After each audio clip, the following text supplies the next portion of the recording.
Malam ini spesial judul kita, lagi hits. Ipar adalah maut. Dan ini pernah ada filmnya. Dan judul ini, Ipar adalah maut, ini hadis Nabi.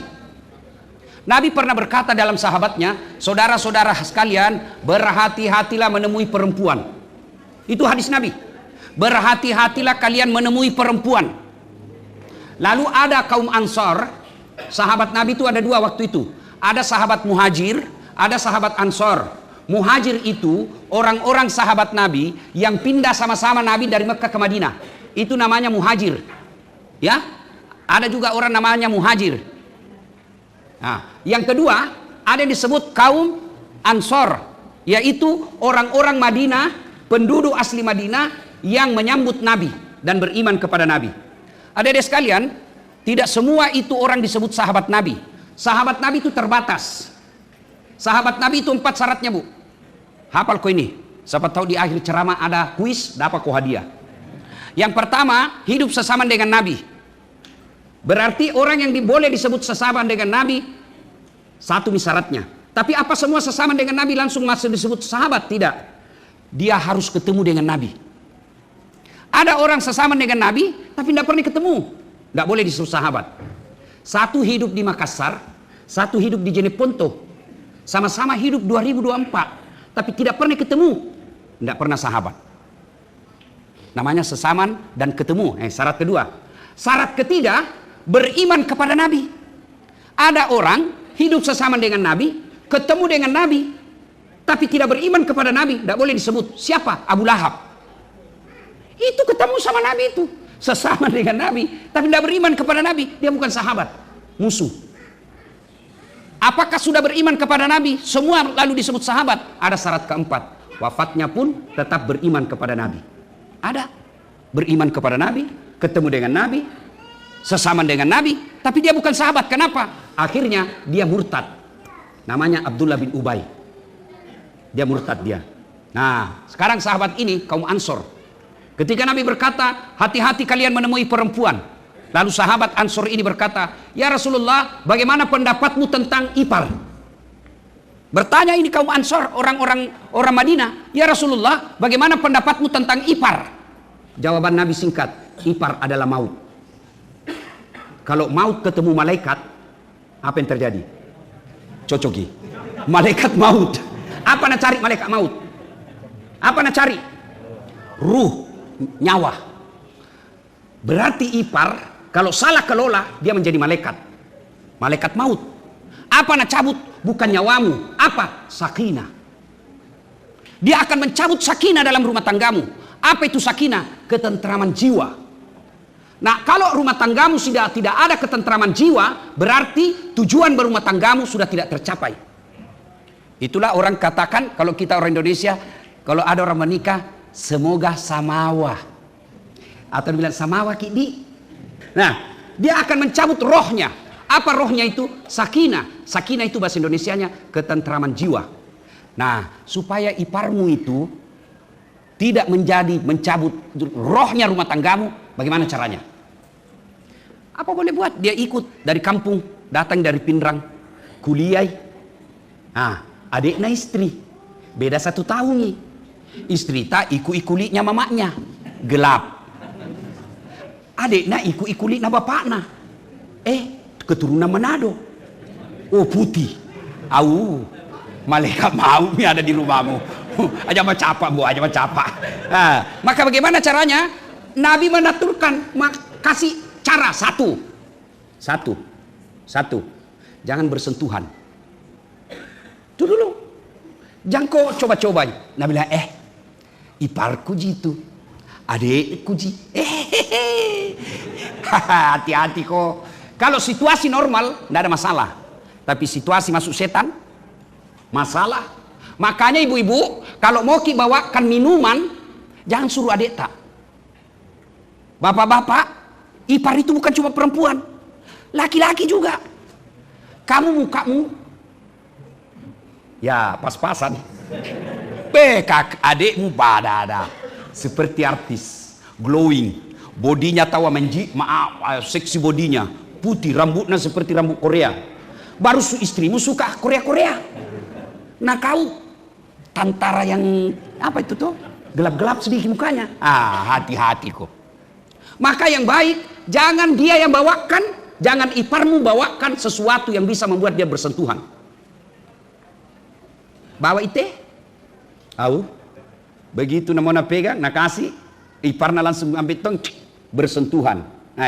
Masuk setan. Biar jabat tangan tidak boleh.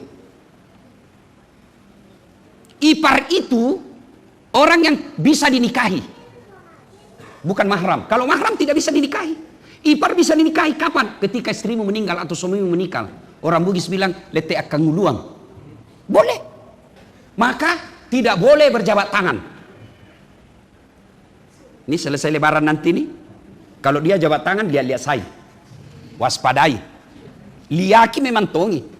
Beda itu jabat tangan adik kakak dengan ada apa-apa. Pertama kalau jabat tangan biasa, lebih intinya jangan nih. Lebih baik begini saja. Kenapa? Setan masuk. Saya sama mahasiswiku di Unhas yang cewek, enggak mau jabat tangan. Kenapa? Dia masih muda. Saya enggak muda. Dia cantik, saya enggak gagah bos, bohong kok. Tapi saya tahu saya tidak gagah, tapi saya penuh pesona. Mana bukti mau semua kau foto sama saya toh? Iya, maka saya tidak mau jabat tangan. Kenapa? Ketika jabat tangan, nah halus tangan nah, apa? Langsung setan bisik kok. Lama-lamai. Masuk setan. Maka kalau jangan coba-coba. Kasih tahu adekmu yang menjadi ipar, kasih tahu, dek, saya tidak mau lihat kau jabat tangan. Tidak boleh kau jabat tangan. Nah suamita itu suamiku justru bahaya. Nanti kau jatuh cinta sama dia. Tidak mungkin saya jatuh cinta. Yang saya takutkan kalau dia jatuh cinta sama kau. Jangan, setan bisa masuk. Maka syarat pertama kalau berumah tangga sama terpaksa tinggal ipar di rumah karena dia kuliah atau kerja kasihan atau magang nih, jangan pernah dia jabat tangan. Yang kedua, jangan mempertontonkan aurat. Nah iparku ji, normal, tidak ada masalah. Masuk setan. Apalagi pun anak cini-cini kinjawa bahaya ya. Namanya intelek. Kau tahu anak muda tuh itu dibilang intelek tuh? Intip itu. Bajuna. Kelihatan kalepakna. Kelihatan ini. Baru putih. Baru duduki. Begini carana duduk. Oh, meci lo mu bos. Dia bilang bapakku dulu waktu masih hidup, bapakku almarhum udah bilang, komita ko nak darah nak mupoji amicu ko ajak mu mailomu kada pekko tan yang mailo ko kedo cari doe. Bagaimana enggak ditelan kalau goyang ini Pak? Maka jangan mempertontonkan aurat. Ya, dia laki-laki, auratnya mana? Pusat sampai di bawah lutut. Jadi kalau bapak-bapak punya betis sama besarnya betis tak dengan pahata. Makojo, nabi orang Bugis kurus. Toh? Begitu duduk bunyi semua tulang. Sementara adik tak atletis, jangan biarkan dia pakai celana pendek.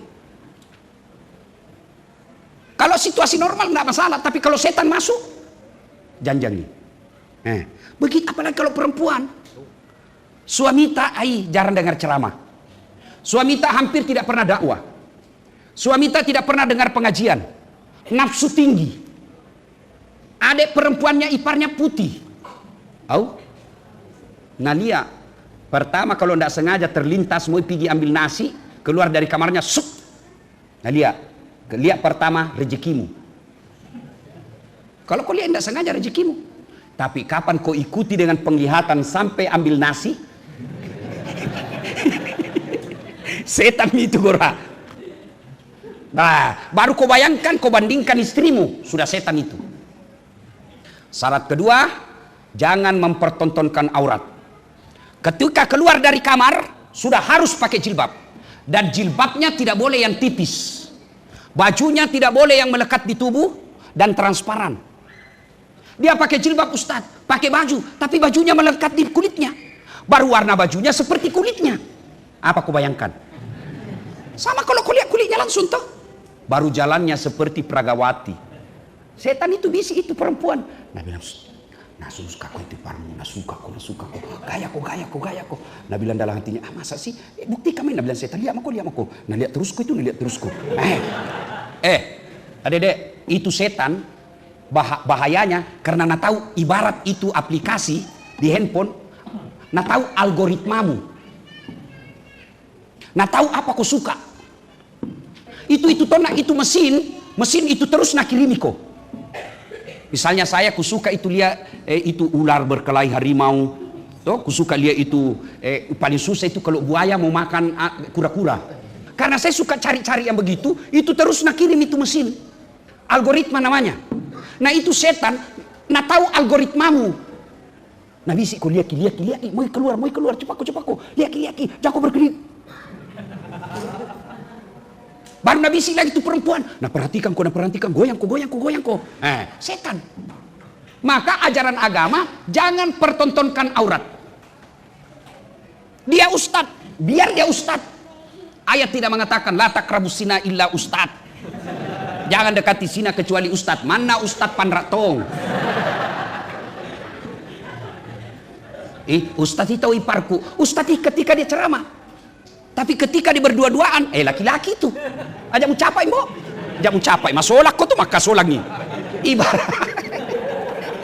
Ibaratnya, istilahnya orang tua aku dulu di kampung, bale mu pasi tongkok coki. You understand? Hah? Bale pasi tongkok coki. Tahu? Ikan, ada kucing. Ditutup satu tempat. Apa yang habis? Ikan. Itu kalau kau kasih satu rumah iparmu sama suamimu, malah kalau mau. Ya, maka satu tadi jangan bersentuhan. 2, jangan terlihatkan auratnya. 3, jangan biarkan berdua-duaan. Dek, Piko dulu temani itu kakak beli baju, mau lebaran. Apa dipakai? Nah bilang, pakai mako itu motor. Si ganden nih. Maka solako, maka ropo ya cok. Iya. Tadi ini laki-laki tidak ada niatnya, nggak tulus tadi, tapi setan provokasi. Apa? Rengi. Rem. Nah rem depan. Tadinya juga cewek ini tidak ada niat, tapi karena ada sentuhan. Wah. Nah bilang ini ya laki-laki original. Di situ mulai setan masuk. Ketika itu dia respon, setan tahu algoritma. Dia tahu saling merespon. Pintu pertama setan sudah masuk. Maka setan akan berupaya menciptakan orang ini selalu berduaan. Cari alasan. Kalau alasan ya iparmu laki-laki. Nah, kan tidak selalu itu bahwa laki-laki yang suka ipar. Tidak, ada tuh perempuan suka ipar. Sama aja semua itu. Coba kalau laki-laki, vulgar caranya, perempuan malu-malui. Memendam rindu namanya. Kalau laki-laki kan tidak suka memendam. Iya. Coba lihat beda. Kalau bertobat itu laki-laki, kalau menangis sih. Perbedaannya laki-laki dengan perempuan. Kalau laki-laki itu menangis, apa nak tutup? Matanya itu. Kalau perempuan apa? Mulutnya. Nah tahu ini sumber 2 emang pakai solang. Perempuan mulut kenapa? Suka gosip. Laki-laki suka memandang. Nah, maka jangan biarkan berduaan. Itu kalau ada wantak penting tong itu ada CCTV. Bisa dilihat di rumah. Kapan kau pernah lihat berduaan lama di meja makan kah itu, ruang tamu kah itu, di depan rumah kah itu bercengkrama? Kamu laki-laki bodoh kalau kau tidak tahu itu ada sesuatu. Karena ada namanya bahasa tubuh. Misalnya ini perempuan yang suka iparnya. Kebetulan ini suaminya takut istri. Nah bilang istrinya, Pak, Piko dulu beli beras. Habis beras. Nah bilang itu mau adek mau suruh belajar nih. Banyak PR-nya. Lagi praktek. Pergi. Itulah setan berupaya menciptakan bagaimana caranya supaya bisa berduaan.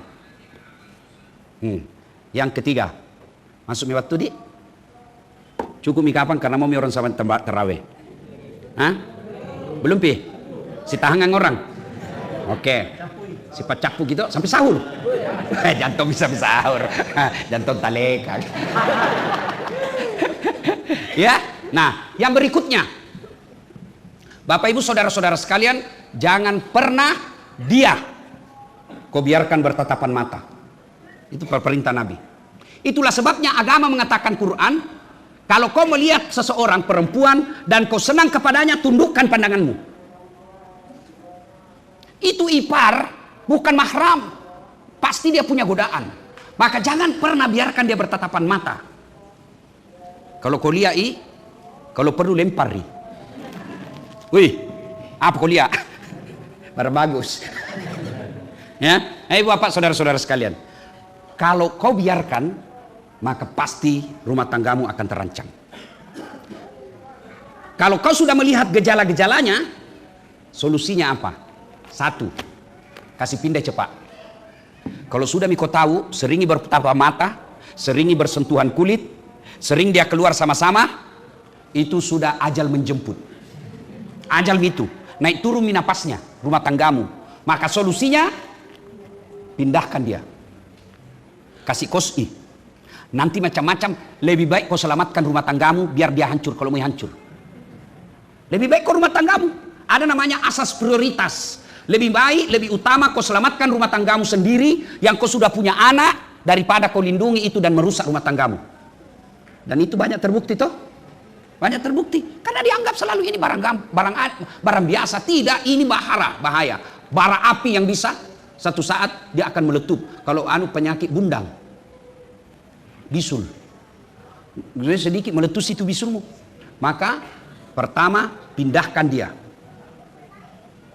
Kalau dia sudah baku suka sekali, bahaya nih.